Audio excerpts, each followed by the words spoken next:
আসসালামু আলাইকুম। বাংলাদেশ বেতার রাজশাহী স্থানীয় সংবাদ পড়ছি খন্দকার আনোয়ারুল ইসলাম। রাজধানীর উত্তরায় মাইলস্টোন স্কুল অ্যান্ড কলেজে বিমান দুর্ঘটনায় নিহতদের আত্মার মাগফেরাত এবং আহতদের দ্রুত সুস্থতা কামনায় আজ দেশের সব মসজিদে বাদ জুম্মা বিশেষ দোয়া ও মোনাজাত অনুষ্ঠিত হবে। এ সংক্রান্ত নির্দেশনা গতকাল ধর্ম মন্ত্রণালয়ের সমন্বয় শাখা থেকে জারি করা হয়েছে। সিনিয়র সহকারী সচিব আজম উদ্দিন তালুকদার স্বাক্ষরিত চিঠিতে এই নির্দেশনার কথা জানানো হয়। বিজ্ঞপ্তিতে বলা হয়, বিমান বিধ্বস্তের ঘটনায় নিহতদের রুহের মাগফিরাত ও আহতদের সুস্থতা কামনায় দেশের সকল মসজিদে আজ বাদ জুম্মা বিশেষ দোয়া ও মোনাজাত অনুষ্ঠানের জন্য প্রয়োজনীয় ব্যবস্থা গ্রহণে দেশের সকল মসজিদের খতিব, ইমাম ও মসজিদ কমিটি সহ সংশ্লিষ্ট সবাইকে বিশেষভাবে অনুরোধ জানানো হয়েছে। পাশাপাশি অন্যান্য ধর্মীয় উপাসনাগুলোতে সুবিধাজনক সময়ে প্রার্থনার আয়োজন করতে বলা হয়েছে। জুলাই গণ অভ্যুত্থানে জ্বলে উঠেছিল রাজশাহী বিশ্ববিদ্যালয়, ছড়িয়ে পড়েছিল সারা দেশে ছাত্র জনতার দ্রোহের স্ফুলিঙ্গ।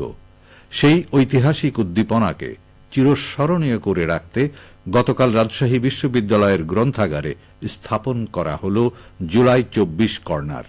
উপাচার্য প্রফেসর সালেহ হাসান নকিব প্রধান অতিথি হিসেবে কর্নারটির উদ্বোধন করেন। উদ্বোধনকালে উপাচার্য প্রফেসর ড সালেহ হাসান নকিব বলেন, রাজশাহী বিশ্ববিদ্যালয়ের ছাত্ররা জুলাই ২৪-এ যে অন্যায়ের বিরুদ্ধে বুক চিতিয়ে দাঁড়িয়েছিল, রক্ত দিয়ে লিখেছিল প্রতিরোধের ইতিহাস, এই কর্নার হবে সেই আন্দোলনের স্মারক, যেখানে প্রজন্ম জানতে পারবে কিভাবে ফ্যাসিবাদের দোসর রাষ্ট্রীয় সন্ত্রাসীদের বিরুদ্ধে রুখে দাঁড়ায় এক শক্তিবান ছাত্র সমাজ। এই প্রজন্মের দায়িত্ব সেই চেতনাকে ধারণ করে সামনে এগিয়ে যাওয়া। উল্লেখ্য, জুলাই ২৪ কর্নার এ ঐতিহাসিক ছবি, পোস্টার, বিবৃতি ও আন্দোলনের গুরুত্বপূর্ণ দলিলসমূহ সংরক্ষণ ও প্রদর্শন করা হয়েছে, যা বিশ্ববিদ্যালয় সমাজকে গণতান্ত্রিক চেতনার চর্চায় উৎসাহিত করবে।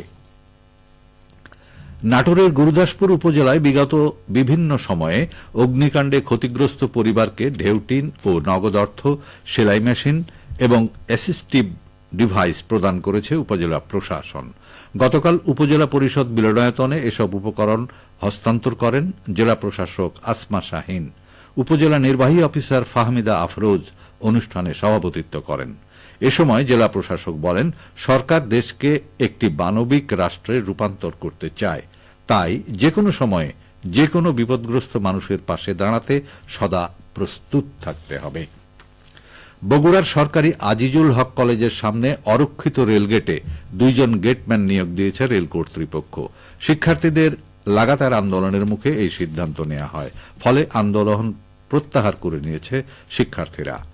Bogura rail station master Sajedur Rahman Saju বিষয়টি নিশ্চিত করে বলেন, সরকারি কিছু নিয়মকানুনের কারণে গেটম্যান নিয়োগে সময় লেগেছে, তবে শিক্ষার্থীদের দাবি মেনে নিয়ে ২ জন গেটম্যান স্থায়ীভাবে নিয়োগ দেওয়া হয়েছে।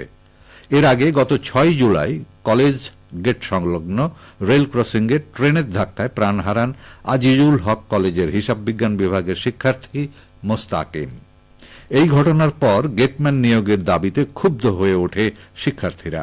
শিক্ষার্থীদের দাবির মুখে গেটম্যান নিয়োগ দেওয়ায় স্বস্তি ফিরে আসে। পাবনার সুজানগর উপজেলার ঐতিহ্যবাহী গাজনার বিলে উপজেলা প্রশাসন, মৎস্য বিভাগ ও পুলিশের যৌথ অভিযান চালানো হয়েছে। অভিযানে ১০০টি নিষিদ্ধ চায়না দুয়ারি জাল জব্দ করা হয়েছে।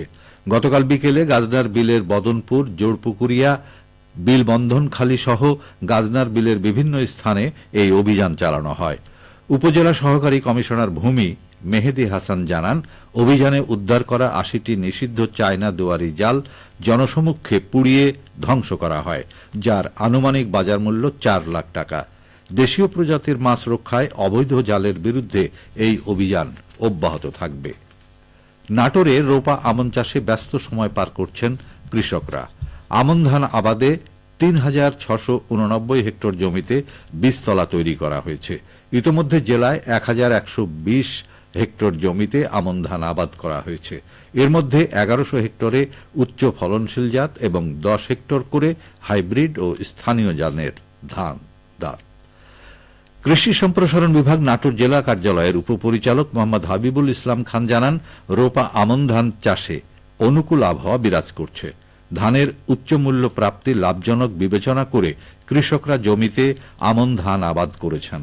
জেলায় চলতি মৌসুমে ৭৬,৮৮৫ হেক্টর জমিতে রোপা আমন ধান আবাদের লক্ষ্যমাত্রা নির্ধারণ করা হয়েছে। সবশেষে আবহাওয়া। আজ দুপুর 12টায় রাজশাহীতে তাপমাত্রা ছিল ৩২.৫ ডিগ্রি সেলসিয়াস। এ সময় বাতাসে আপেক্ষিক আর্দ্রতার পরিমাণ ৬৭%।